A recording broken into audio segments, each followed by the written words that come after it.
पहले चरण के मतदान से पहले सभी दलों ने आज पूरी ताकत लगा दी।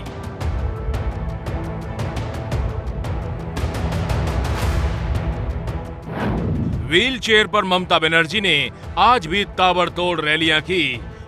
ममता के मंच से एक बार फिर मंत्र गूंजे।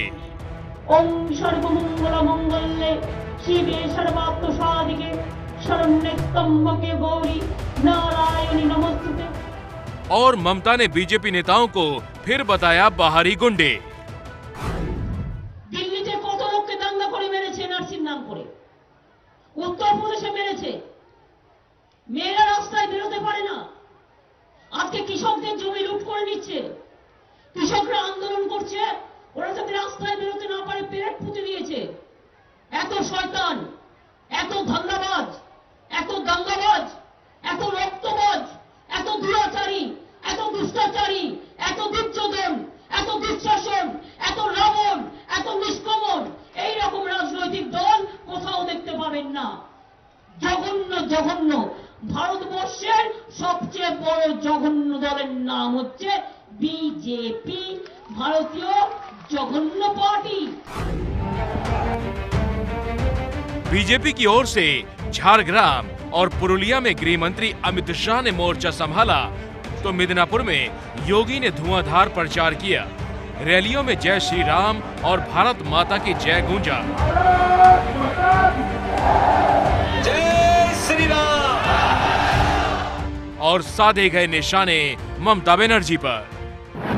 चुनाव के दिन दीदी के गुंडे आपको डराते हैं ना? जरा जोर से बोलो, डराते हैं नहीं डराते? अरे मैं गारंटी लेता हूँ एक भी गुंडा नहीं आएगा बेखौफ जाकर कमल के और केले के निशान पर मतदान करिए, कोई कुछ नहीं दिया। दीदी के गुंडों से डरने की जरूरत नहीं है, जनता भरोसा करे। मैं आपको कहता हूं चुनाव आयोग ने हर पोलिंग स्टेशन पर पैरामिलिट्री फोर्सेस लगाई। बंगाल कभी भारत का समृद्ध राज्य माना जाता था। बंगाल कभी भारत का औद्योगिक राज्य माना जाता था। बंगाल की प्रति व्यक्ति आय भारत की प्रति व्यक्ति आय से अधिक थी, लेकिन धीरे धीरे करके पहले कांग्रेस ने, फिर कम्युनिस्टों ने और फिर आज टीएमसी ने बंगाल के उद्योगों को नष्ट करके यहाँ के नौजवानों को बेरोजगार कर दिया।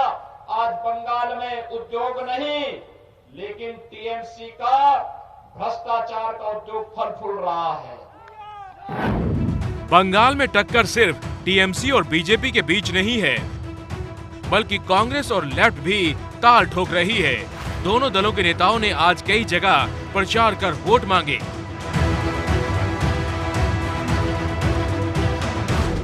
परसों यानी शनिवार को पश्चिम बंगाल में पहले दौर का मतदान होगा।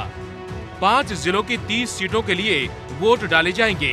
इन 30 सीटों में से पिछली बार 27 सीटें ममता की पार्टी टीएमसी ने जीती थी। लेकिन इस बार क्या होगा? आखिर बंगाल के मूड में क्या है?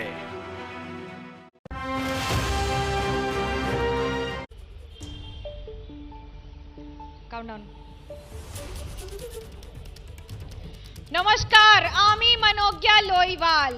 पश्चिम बंगाल की राजनीति में अब वाद विवाद नहीं, अब आर या पार है। और आर या पार की इस लड़ाई में क्या नेता तय करेंगे कि कौन क्या पहन के रैली में जाएगा। पश्चिम बंगाल के बीजेपी के प्रभारी और उनके साथ साथ उनके सांसद ने ये कह दिया कि अगर ममता बनर्जी रैलियों में जा रही हैं और अपनी टूटी टांग जो उनका फ्रैक्चर है वो दिखा रही हैं, तो क्या जरूरत है साड़ी पहनने की। भांगा पाए खेला होवे, टीएमसी ने कह दिया है। लेकिन क्या खेल हो रहा है या फिर बार बार इस तरह की बातों को उठाकर खेल के नियमों का भी उल्लंघन हो रहा है। हमारे साथ हैं आज जुई विश्वास तृणमूल कांग्रेस से, शतरूपा जी हैं बीजेपी से, पैनल में आकिब गुलजार हैं कांग्रेस से और आईएसएफ से हैं हसन साहब। बताएंगे कि आखिरकार टीएमसी से ही क्या है, क्या कहेंगे इस पर। देखिए, मैंने क्या राजनीतिक में एक दूसरे के खिलाफ बोलना ठीक है, लेकिन यहाँ पर बंगाल में कल जो दिलीप घोष जी ने बोले हैं, ये शब्दों के पूरी सीमा को लांघ चुके हैं। ये एक असभ्य अभद्र व्यक्ति है जिन्होंने हमेशा से कुछ ना कुछ गलत बोल के आए हैं, महिला को अपमान करते आए हैं। और जो बंगाल में कल दीदी के खिलाफ बोला गया कि आप साड़ी क्यों पहनती है, बारमूडा क्यों नहीं पहनती है, ये एकदम बहुत ही असभ्य व्यवहार उनकी जो है ये सामने आया है। उनका शब्द का कोई इस्तेमाल उन्होंने जो किया है बहुत ही गलत किया है। इनके जवाब 2 तारीख को उनको बंगाल की जो बेटियां हैं, माएँ हैं, बहनें हैं, वो ज़रूर देंगे। हमको सिर्फ इतना ही बोलना है कि राजनीति के जो सीमाएँ हैं उसमें सीमाएँ पे रहे। आपने दूसरे को, प्रतिपक्ष को, विपक्षियों को आक्रमण करना है करे, लेकिन शब्द में रह के मान मर्यादा का उल्लंघन बिना करके आप बंगाल की संस्कृति को अपमान कर रहे हैं, बंगाल की महिला को अपमान कर रहे हैं, बंगाल की माँ बहन को अपमान कर रहे हैं। क्या बंगाल की महिलाओं का अपमान हो रहा है इसमें, या फिर ये कहें कि जो आप बार बार बड़ी बड़ी बातें कर रहे हैं बंगाल में आकर कि हम सबको सुरक्षा देंगे, महिलाएं सुरक्षित रहेंगी, बाकी राज्य भूल जाइए, लेकिन बंगाल में तो शब्दावली पर ध्यान दीजिए। नहीं, ऐसा बात नहीं है। ऐसा तो हमने कहीं नहीं सुना है। आप लोगों ने शायद फुटेज अलग से देखा होगा। दिलीप दा ने ऐसा कभी कहा है मुझे नहीं पता है, लेकिन ये अगर कह रहा है कि शब्द चरण, तो मैं इनसे यह कह दूं कि थोड़ा सा उनका दीदी का और वो जो पीसी है उनको थोड़ा बोले कि शब्द चयन ठीक से करे, क्योंकि ये माननीय प्रधानमंत्री को भी अटैक करता है कि ऐसा बोलता है कि एक नेता बोलेगा तो आप उनके जवाब में कहेंगे क्या पहन के निकलो। नहीं, ये एक जवाब वगैरह ये तू मैं का बात ही नहीं है। बंगाल में महिलाएं कौन क्या पहनेंगे, क्या खाएंगे, क्या कपड़ा पहनेंगे, क्या दिलीप घोष जी ठीक करेंगे? नहीं, ये कोई ठीक नहीं करेगा। ये महिलाएं जो है, हमारा माताएं बहनें जो है, हम जो कन्वीनियंट और कंफर्टेबल जो आपके नेताओं को नहीं याद रहता है कि क्या बोलना चाहिए? नहीं, नेताओं तो एकदम ठीक ही बोलते हैं। पता नहीं, मैं सुना नहीं दिलीप दा ने क्या बोला है, लेकिन ये ऐसा नहीं हो सकता है। कल बंगाल के सारे न्यूज चैनल में ये दिखाया गया। अगर उनको प्रवक्ता को, बीजेपी के प्रवक्ता को पता नहीं है तो पता कर ले। दिलीप घोष जी का वक्तव्य पूरा सारे बंगाल में, पूरा बंगाल देख चुके हैं। कल उन्होंने बोला कि साफ देख, अगर दीदी को साफ दिखाना है तो बरमूडा पहने। ये का मतलब क्या है, इस भाषा का मतलब क्या है? कांग्रेस क्या कहेगी, भाषा में है कि भाषा की लड़ाई से ही बाहर है? देखिए, दिलीप घोष जी एक पश्चिम बंगाल के प्रदेश के सभापति है भाजपा के, पर उसके बावजूद भी वो हमेशा महिलाओं को लेकर के, किसान को लेकर के जिस तरीके की टिप्पणी करते हैं, ये बहुत ही दुख की बात है कि ये पश्चिम बंगाल की मुख्यमंत्री, वो हमारी यहाँ की बेटी है। वो हम हो सकते हैं कि उनके विरोध में राजनीति करते हैं, लेकिन जो भी हो, महिलाओं के खिलाफ में जो बीजेपी का आचरण है, पूरे देश में ये लोग महिलाओं की इज्जत नहीं करते हैं। आईएसएफ तो हम कहें बंगाल में है। हसन साहब, आप ही बता दीजिए क्या कहेंगे इस तरह की शब्दावली? I think this is an extremely reductionist way। और ऐसा करके किसी लड़की को, किसी नारी को ये बोलना कि ये आप पहनो, ये पहन सकते हो, ये बैन है, ये आप मत पहनिए, एकदम गलत है। And from ISF we strongly condemn this statement by BJP against our। आप तब भूल जाते हैं जब आप ही के नेता और बाकी सारे लोग फतवा जारी कर देते हैं कि नुसरत जहान क्या पहनेंगी, वो भूल जाते हैं नेता लोग खुद ही। अभी आपको लेके चलेंगे आज की हमारी खास रिपोर्ट पर, जिसमें मिथुन चक्रवर्ती, जो बंगाल के कुछ इलाकों में इतने ज्यादा लोकप्रिय हैं कि वो किसी भी पार्टी के लिए कैंपेन कर दें तो गणित बदल सकते हैं, और बीजेपी ने इसे समझ के उन्हें बांकुड़ा और वहां के इलाकों में उतारा है। देखिए ये हमारे संवाददाता के साथ खास रिपोर्ट। बीजेपी नेता और एक्टर मिथुन चक्रवर्ती जी मौजूद हैं। दादा, लगातार आप आज पहली बार प्रचार में उतरे हुए हैं, क्या लग रहा है, कैसा रिस्पांस मिल रहा है पब्लिक? आप देखो हमको क्या पूछ रहे हो? आपने एक डायलॉग बोला था जब आपने शुरू किया था मोदी जी के कैंपेन। ये सब रॉन्ग परसेप्शन में है। आई एम एन एंटरटेनर, तो लोग मुझसे क्या सुन रहे हो ना, डायलॉग बोलो, डायलॉग क्या बोल रहा है? दादा, आपने कहा था मार्बो है खाने और लॉस गिरबो सोमसाने, ये बड़ा फेमस वर्ड है। मेरा हर डायलॉग फेमस है। एक बार फिर से। कोई शक, ये भी पॉपुलर है ना? Thank you. दादा इस इलाके में जो आप कैंपेन कर रहे हैं, क्या लगता है 200 सीटें पार कर पाएगी बीजेपी? मैं भगवान नहीं हूँ, मैं उल्टी सीधी बात नहीं करता, लेकिन जरूर सरकार बनाएंगे इतना तो लगता है। बीजेपी को सर्वे में लगातार बढ़त मिल रही है, हमने भी जो सर्वे दिखाया उसमें भी पहले की तुलना में लगातार बढ़त मिल रही है बीजेपी को, किस तरीके से देखते हैं? तो अगर बीजेपी का तो इनरोड्स हुआ है तो आपको दिख ही रहा है, अगर ये वेव रहा तो श्योर शॉट सरकार शॉट है। मुख्यमंत्री कौन होगा दादा, क्या लगता है आपको? कुछ चर्चा हुई इसके बारे में? सुना ही नहीं दे रहा मेरे को। एक आखिरी सवाल, बीजेपी के क्या लगता है जो ममता दीदी लगातार हमले कर रही हैं उस पर कुछ कहेंगे आप, जो दुशासन तक बता रही हैं? के बारे में कुछ नहीं कहता, सिर्फ मैं अपने बारे में, अपनी पार्टी के बारे में कहता हूँ। देखिए ये मिथुन चक्रवर्ती हैं और कैंपेन कर रहे हैं, झारग्राम में एक रोड शो कर रहे हैं और तस्वीरों में आप देख सकते हैं किस कदर भीड़ यहाँ पर मौजूद है और लगातार देख सकते हैं तस्वीरों में कि मिथुन चक्रवर्ती और उनके साथ जो तमाम लोग हैं वो यहाँ पर मौजूद हैं। ये तस्वीरें झारग्राम की हैं जहाँ पर मिथुन चक्रवर्ती रोड शो कर रहे हैं, कह रहे हैं कि 200 सीटें जीतने में कोई शक नहीं है।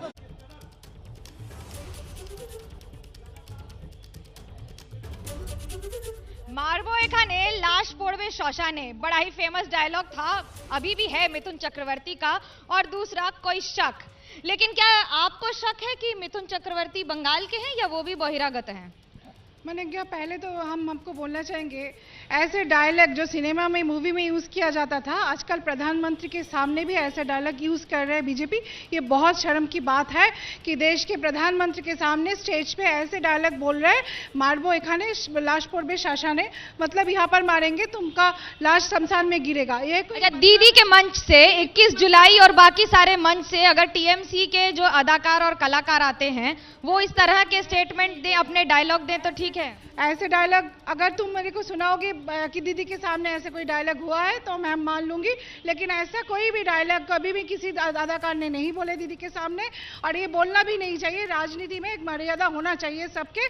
और मिथुन चक्रवर्ती जी जो है वो बंगाल के, यहाँ पर जन्म उनका हुआ है लेकिन कर्म उनकी मुंबई में है, भूमि उनके कर्मस्थान मुंबई में है।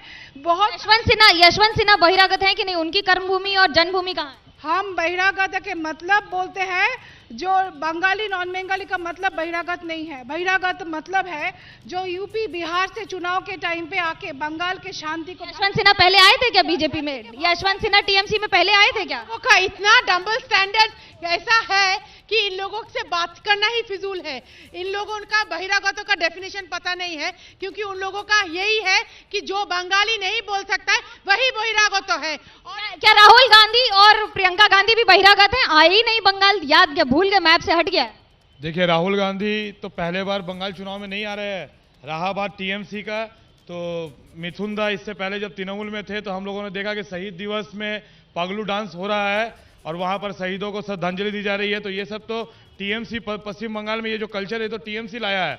और देव का डायलॉग हो तो ठीक है, लेकिन बाकी सारे डायलॉग गलत हैं। आईएसएफ क्या सोचता है इसके बारे में? छोटा सा जवाब। देखिए, ये जो टीएमसी और बीजेपी का जो गेम है, जो खेला हबो, दिस होल खेला हबो, মানুষরা ভোট দিচ্ছে, মানুষরা ভোট দিতে যাবে, মানুষের জীবনটা খেলা করার জীবন না।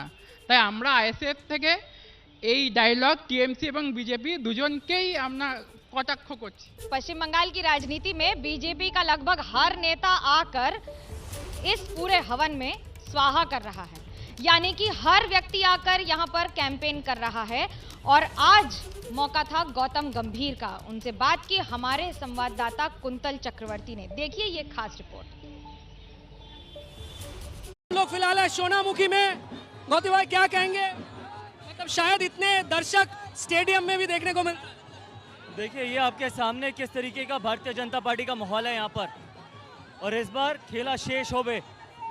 जिस तरीके से भारतीय जनता पार्टी का माहौल है, इस बार आराम से भारतीय जनता पार्टी की सरकार बनेगी।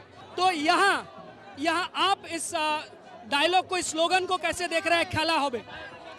देखिए दीदी ने स्लोगन दिया खेला होबे। खेला तो दीदी 10 साल से खेल रही हैं, बंगाल की जनता के विश्वास से, उनके सपनों से। तृणमूल कांग्रेस के एक लीडर शेख आलम ने कहा कि 30% वोट, उनके अगर 30% वोट इकट्ठा हो जाते हैं तो 4-4 पाकिस्तान बन जाएगा। इस पर आपकी प्रतिक्रिया जानना चाहूंगा। एक ऐसी पार्टी जिसने पूरे बंगाल को आतंकी और लुटेरे की तरह बना दिया है, तो यही उनकी एमएलए, यही उनकी लोगों की सोच रही है। इसलिए मैंने बोला इस बार ये लोगों ने अपना मन बना लिया है, इस बार टीएमसी का खेला शेष होबे। मछली जल की रानी है, लेकिन बंगाल की क्या कहानी है? बंगाल में 30 लाख से अधिक मछुआरे हैं और हर पार्टी, यकीन मानिए, उन तक पहुंचने की कोशिश कर रही है। ऐसे में बोट पर सवाल और वोट पर क्या है ख्याल? इन मछुआरों से बात की हमारे संवाददाता ज्ञानेंद्र तिवारी ने। देखिए ये खास रिपोर्ट।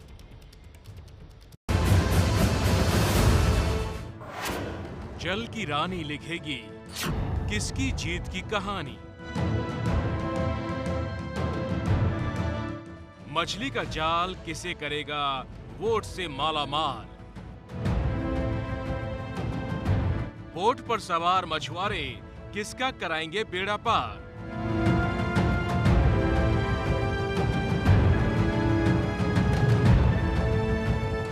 इन मछलियों को समुंदर से निकालने के लिए 30 से 40 मछुआरे हर साल अपनी जान गंवाते हैं।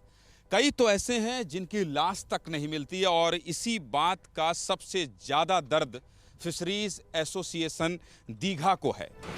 इस बार के बंगाल चुनाव में या तो मतुआ समुदाय चर्चा में है या फिर राज्य का मछुआरा समाज।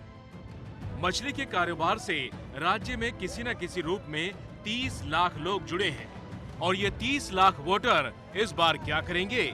इसी की पड़ताल के लिए एबीपी न्यूज के रिपोर्टर ज्ञानेंद्र तिवारी बंगाल की गलियों से लेकर समंदर तक घूम रहे हैं। बंगाल का ये दीघा मोहना बाजार है, जहां हमारे रिपोर्टर ज्ञानेंद्र तिवारी पहुंचे हैं। इस बाजार से देश भर में सालाना करीब 500 करोड़ रुपए और दुनिया भर में 600 करोड़ रुपए की मछली की सप्लाई होती है। दीघा के इस बाजार में सुबह 3 बजे से ही चहल पहल शुरू हो जाती है। समुद्र से लौटने वाले मछुआरों के साथ जितनी मछलियां आती हैं, उसी के अनुसार रेट तय होता है। आवक अधिक तो रेट कम। हालांकि अब ऑफ सीजन है, इसलिए आवक कम है तो रेट ज्यादा है। रोजाना औसतन 3 करोड़ रुपए की मछली यहाँ बिकती है। पूरे बाजार और मछुआरों को मैनेज करने का काम Digha fisherman and fish traders association करती है। यहाँ देश का पहला इंटरनेशनल मानकों के अनुसार मछली बाजार बनाया जा रहा है। बहुत लंबे समय से मांग थी फिशरीज एसोसिएशन की कि यहाँ पर एक बड़ा बाजार बनना चाहिए। करीब 11 करोड़ 10 करोड़ 80 लाख की लागत से ये इंटरनेशनल स्टैंडर्ड के मानकों को उसको ध्यान में रख कर ये बनाया जा रहा है। इसका 50% पैसा लगभग करीब 6 करोड़ रुपए वो आ गया है, सैंक्शन हो गया है और बाकी का पैसा आना है। और ये जो मार्केट देख रहे हैं आप, देश में अपनी तरह का ये पहला अंतर्राष्ट्रीय बाजार होगा जहां सभी मानकों का ख्याल रखा गया है और इसे बनाया जा रहा है। 2 साल का समय है, 2 साल में इसे बनाकर पूरा किया जाना है। और अभी देखिए यहाँ काम चल रहा है। ये जो ज़मीन है, ये पूरी ज़मीन एसोसिएशन ने, फिशरीज एसोसिएशन दीघा ने दी है सरकार को और अब इसके निर्माण का काम चल रहा है। लेकिन अभी भी बहुत सारी ऐसी समस्या है जिसको लेकर एसोसिएशन के पदाधिकारी राज्य सरकार से, केंद्र सरकार से मांग कर रहे हैं। लेकिन ये जब बाजार बनकर तैयार हो जाएगा तो देश में अपनी तरह का ये पहला बाजार होगा जहां पर मछलियों का व्यापार जहां से संचालित होगा और ये सबसे बड़ा होगा। यहाँ के मछुआरों की सबसे बड़ी मांग डीजल में सब्सिडी है, जो कई राज्यों में मछुआरों को मिल रही है। दूसरी मांग मछुआरों के बीमा की है। अब तक जो सरकार बंगाल में रही, उन्होंने मछुआरा समाज के लिए जो किया वो काफी नहीं है। संगठन के सीनियर डायरेक्टर प्रभात बता रहे हैं कि इतने बड़े संगठन की जरूरत क्या है। हमारे एक ट्रॉलर में हर डे पर डे 300 से 350 400 लीटर डीजल लगता है। हम पहले हमारा डिमांड है डीजल में सब्सिडी कम से कम 15 से 20 रुपया सब्सिडी हमको मिलना चाहिए। इंश्योरेंस अभी नहीं है आप लोग? अभी नहीं है। अभी हमारा है, हमारा सिर्फ पर्सनल है, पर्सनल। मछुआरे जाते हैं उनका नहीं, पर्सनल है। उनके साथ हादसा होता है? उनका है, हम लोग पर्सनल करता है, गवर्नमेंट नहीं देता। तो उनके साथ हादसा होता है क्या, ऐसा दुर्घटना होती है? हमेशा होता है, हर साल 20, 30, 40 को मिलता नहीं, डेड बॉडी भी मिलता नहीं। अच्छा। हाँ, हर साल होता है 20-30। चाहते हैं सरकार उनका बीमा कराए? हाँ, सरकार उनका बीमा करे, कम से कम 5 लाख। भारत के सबसे बड़े मछली बाजार में आपको राजनीतिक पार्टी का एक झंडा भी दिखाई नहीं देगा, लेकिन इस बार यहाँ खुलकर लोग बीजेपी के समर्थन में बात करते हमें मिले। संगठन के 2 डायरेक्टर और वरिष्ठ पद पर बैठे पदाधिकारी कह रहे हैं कि इस बार हम लोग बीजेपी का समर्थन करेंगे। क्यों करेंगे बीजेपी का समर्थन, आप इनसे ही जान लीजिए। राहुल बोल रहा है अभी कमल खिलेगा। कैसे खिलेगा? जो पब्लिक है ना वोट देने के लिए तैयार है, वो सब साइलेंट वोटर है। मैंने 10 साल पहले एक बार गवर्नमेंट चेंज किया था, उसने टाइम जो लेफ्ट गवर्नमेंट था उनका अत्याचार से पीड़ित होकर जनगण दूसरा गवर्नमेंट ले आया था टीएमसी को। लेकिन देख रहा हूँ कि टीएमसी 10 बছर में जो कर दिया, 34 इयर्स में लेफ्ट जो किया था उनका 3 गुना हो गया। 30 लाख बहुत बड़ा संख्या है। 30 लाख लोगों में क्या लगता है कितने लाख लोग बदल जाएंगे इस बार? 50% भी ज़्यादा बदल जाएंगे यहाँ से। इस बार बदलेंगे? बदलेंगे। मतलब दीदी से नाराज हैं लोग? नाराज है। इस संगठन में 17,500 रजिस्टर्ड मछुआरे हैं। मछुआरे एक बार निकलते हैं तो 5-6 दिन बाद ही लौटते हैं। 200 किलोमीटर दूर तक बांग्लादेश बॉर्डर तक मछली पकड़ने निकल जाते हैं। एक बार बोट में 2 से 3 टन तक मछली लेकर आते हैं। सबसे बड़ी समस्या मछुआरों के बीमा की है। संगठन सरकार से लगातार 5 लाख के बीमा की मांग कर रहा है, लेकिन अब तक सरकार ने इनकी मांगे नहीं मानी है। इस वजह से संगठन अपने पास से 2 लाख का बीमा मछुआरों को देता है। इन मछलियों को समुंदर से निकालने के लिए 30 से 40 मछुआरे हर साल अपनी जान गंवाते हैं। कई तो ऐसे हैं जिनकी लाश तक नहीं मिलती है, और इसी बात का सबसे ज्यादा दर्द फिशरीज एसोसिएशन दीघा को है। इनकी मांग है कि ये जो मछुआरे जाते हैं 10-10 दिन तक समुद्र में रहते हैं और इस तरह की मछली निकाल कर लाते हैं, तब विदेशों में भारत में जाता है और 500 करोड़ का कारोबार होता है यहाँ साल में। ऐसे मछुआरों का बीमा होना चाहिए, कम से कम 5 लाख का बीमा सरकार करे ताकि इनके परिवारों को वो पैसा मिल सके। हालांकि ये एसोसिएशन ने 2 लाख रुपए की बीमा की व्यवस्था की है, लेकिन 5 लाख रुपए तक बढ़ाने के लिए एसोसिएशन इस बात की लड़ाई लड़ रहा है। और ये लोग देखिए कितनी मेहनत करते हैं। ये कह रहे हैं कि बारिश होती है उस समय सबसे ज़्यादा जोखिम होता है, और इसी की मांग जो है एसोसिएशन कर रहा है कि इन मछुआरों का बीमा 5 लाख रुपए तक का होना चाहिए। पूरे पश्चिम बंगाल में 30 लाख मछुआरे हैं। सरकार बनाने में इनकी भूमिका सबसे महत्वपूर्ण रहेगी। ये किसका समर्थन करेंगे, इस पर सभी पार्टियों की नजर है। एक मांग इनकी ये भी है कि समुद्र तट में रेत इकट्ठा हो गया है, इस वजह से कई बार नाव पलट जाती हैं। फिशरीज एसोसिएशन की एक और महत्वपूर्ण मांग है। 10-10 दिन तक मछुआरे समुद्र से जब मछली लेकर लौटते हैं तो बिल्कुल मुहाने में पहुंचकर एक्सीडेंट का शिकार हो जाते हैं। और वो कैसे शिकार होते हैं, मैं यही समझाने के लिए आपको उसी समुद्री तट पर आया हूं। दुर्गेश, जूम करके दिखाइए जरा, वो झंडे लगे हुए हैं। जो झंडे आपको बीच में दिख रहे होंगे, वो झंडे दरअसल इसलिए लगाए गए हैं कि वहां पर रेत का टीला, जिसको पॉली बोला जाता है इस भाषा में, पॉली इकट्ठा हो गया है, रेत इकट्ठा हो गया है।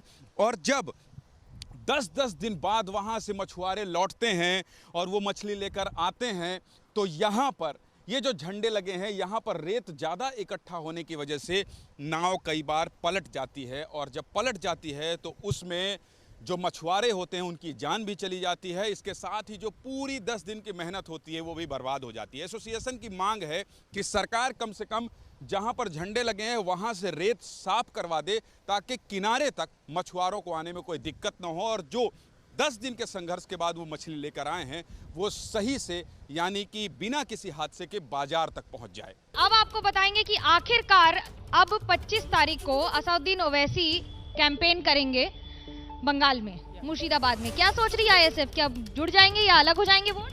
Yes, see, we have not allied with them. আমরা ওদের সাথে অ্যালাই করিনি। So Modi, this OAC hype, this has completely been absorbed by ISF. So ISF does not ally with MIM. Meme तो ये ठीक है, लेकिन क्या ये बंटवारा हो रहा है वोटों का? नो, नहीं हो रहा बंटवारा। क्या लगता है कांग्रेस और बनाम मीम और मुस्लिम वोट का जो डाइवर्जन है, डिवीजन है, वो हो रहा है? देखिए, ओवैसी आने के बाद में हमेशा जहां पर भी वो चुनाव लड़ते हैं ओवैसी साहब, वहां पर वोट डिवाइड ही करते हैं, और जहां जहां पर वो अपना उम्मीदवार देते हैं वहां पे कांग्रेस और जो भी सेकुलर ताकत रहती है वो हार जाती है और वहां पर बीजेपी को जीत मिलती है। टीएमसी को लगता है कि ये भी एक पूरे प्लॉट का नतीजा है? देखिए, मैंने कहा हम लोग सेक्युलरिज्म में बिलीव करते हैं, ना हिंदू वोट ना मुस्लिम वोट, ऐसे हम डिवीजन नहीं करना चाहते हैं। जो डेवलपमेंट हुआ है, जो चुनाव का मुद्दा है, उस मुद्दे में वोट होना चाहिए। बिजली, पानी, सड़क, शिक्षा व्यवस्था, ये सारे नज़र देखते हुए 10 साल में दीदी ने जो डेवलपमेंट किया है वो डेवलपमेंट विकास। फिर आप क्यों अमित शाह को हिटलर बुला देती हैं? तब शब्दावली कहाँ चली जाती है पार्टी के नेता, आला नेता जब ये सारे शब्द यूज करते हैं? जी, हम बोल रहे हैं विकास के आधार पे वोट होंगे। कौन क्या बोल रहा है वो मायने नहीं रखते हैं। जो पार्टी के स्पोक्सपर्सन नहीं है उनके बारे में हम बात नहीं करेंगे, लेकिन हम बोल रहे हैं जो भी वोट होगा बंगाल में, चुनाव जो लड़ा जाएगा वो विकास को देखते हुए, जो डेवलपमेंट 10 साल दीदी ने की है यहाँ पर, उसको देखते हुए वोट देंगे। महिला सुरक्षा से लेके आज आप देखिए, दिलीप घोष की बात तो आपको नहीं सुनाई देती है, ये वाला आपको सुनाई दे दिया होगा, हिटलर बोला है कि नहीं, ये सुना होगा? ये तो बोल रहा है कि शब्द चयन का कॉपीराइट इन लोगों का ही है। क्या बोलते हैं क्या नहीं पता। ये लोग पहले ये शुरू किया कि प्रधानमंत्री को कमर में डोरी पहना के ले आएंगे। ये कैसा बोलता है? ये गुंडा बोलता है, हर वक्त प्रधानमंत्री को ये गाली गलौज देता है। तो ये शब्द चयन तब इन लोगों का ख्याल नहीं रहता है। किसको क्या ख्याल रहेगा, लेकिन जनता को ख्याल है, क्योंकि जनता सब सुन रही है, ये पब्लिक है, ये सब जानती है। आज पहले चरण के लिए मतदान के लिए कैंपेन खत्म हो गया है और 30 सीटों पर होगा मतदान इस शनिवार को। आप देखते रहिए कौन बनेगा मुख्यमंत्री। आज फिलहाल इतना ही, कल जुड़ेंगे ठाकुर नगर से। देखते रहिए एबीपी न्यूज, आपको रखे आगे।